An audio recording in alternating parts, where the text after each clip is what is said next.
welcome back to Algebra 2 Honors. We're going to continue with our Green Book review assignments for our preparation for our final assessment. This is going to cover parabolas, systems of equations, graphing, functions, exponents, growth and decay, and logs.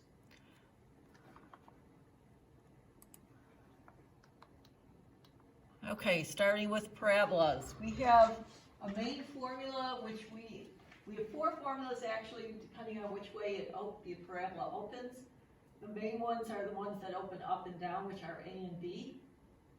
And we have to understand what each thing represents in the formula. My HK is my center. And then P is the distance from the vertex to the focus. So my P in this diagram would be the distance from here to here, a half.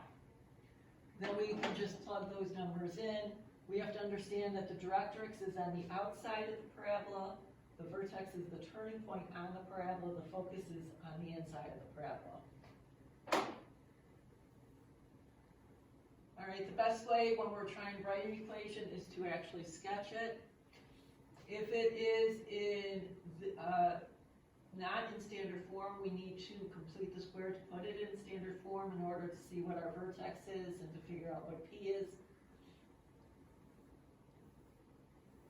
Next topic is systems of equations. We have two equations with two variables. If we have an x squared and a y squared, that is a circle. If nothing is squared, that's a line. We are going to get y equals in one of the linear equation and then substitute that in the other equation, and then I have one variable and I solve. Make sure you find the y values as well. Sometimes we forget that x alone isn't enough. If we want to check this, we can check it by substituting x and y, the numbers we got, into both equations. It must work for both equations. I have another method, elimination method, if it is two linear equations. And the reason we review this is because that leads us to three variables.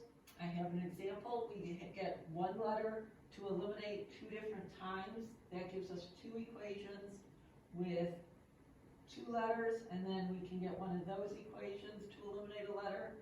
And then it just becomes a matter of substituting that number into one of the equations to find a second letter, and then going back to our original equations and substituting those two numbers for a third one. Now, if it's a part one question, we can also do it on the calculator. I have the steps listed here. That is perfectly acceptable to do it that way. The next topic is graphing. We should know the general shape of an x cubed and an x to the fourth. Remember, the x to the fourth was the w, or if it's negative, it's the m. And I need to understand that where it crosses the x-axis, those are our zeros. So on this first graph, my zeros would be right there, there, and there. Okay. Remember, the degree is the highest exponent when it's in standard form. That tells me how many zeros I'm going to have. Now, the zeros may be real or complex. If they're complex, they do not touch the x-axis. The real roots or zeros do touch the x-axis. We talked about increasing and decreasing behavior, the max and the mins. All that can be found by looking at the graph or on the calculator. Remember, the asymptote is an equation of a line, and it's the line we're getting closer and closer and closer to, but never touching. Again, we use the term zeros. It's where it crosses the x-axis. If I set my equation equal to 0 and solve for x, that also gives me the zeros algebraically. Odd and even functions, when an equation or a graph is symmetric with respect to the origin. In other words, you turn your calculator upside down and it looks the same as the graph on the paper. That has odd symmetry. If it's even, it's symmetric with respect to the y-axis, which means you can fold it over on the y-axis and it lands on top of itself.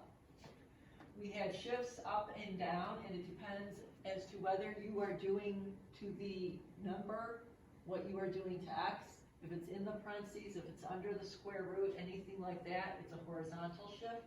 But remember, it's the opposite of what it looks like. If it's x minus h, it actually shifts to the right.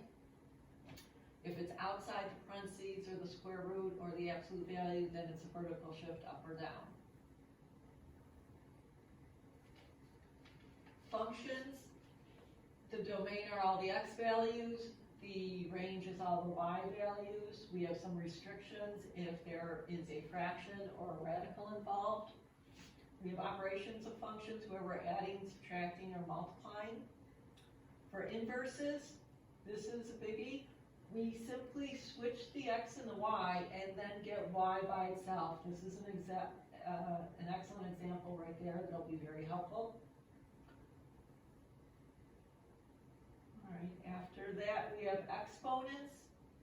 We have some basic rules for exponents. We have to keep this, if we have the same base, we add the exponents. If we have different bases, we cannot do that. Multiplying, we automatically add the exponents of the same bases. For division, we subtract. Remember, if there is an exponent inside and an exponent outside, that's the only time we multiply the exponents. And make sure we apply the exponent to everything that's inside the parentheses, including the number. Changing to fractional exponents, that's an important concept. Remember, the denominator goes in the ditch, that's the root we're taking. The numerator becomes the exponent. You need to be able to convert back and forth, because if you're adding radicals or multiplying, you need to change them to fractions first, to fractional exponents. We have equations, which we've dealt with. Growth and decay, that is a standard formula. We have to remember we can't decide growth and decay until we get the variable by itself. We have interest formulas for compounding and for continuous.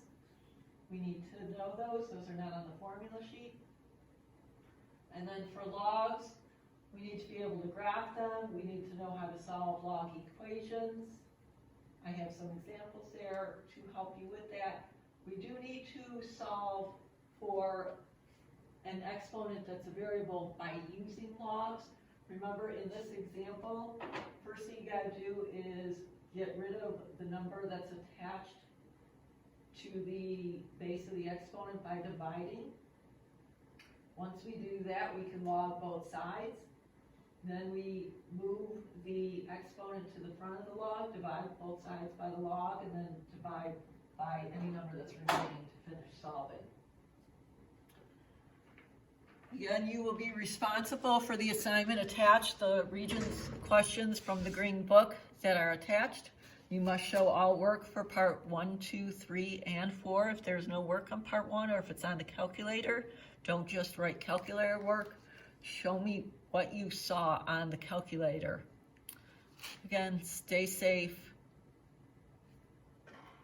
We'll see you next week.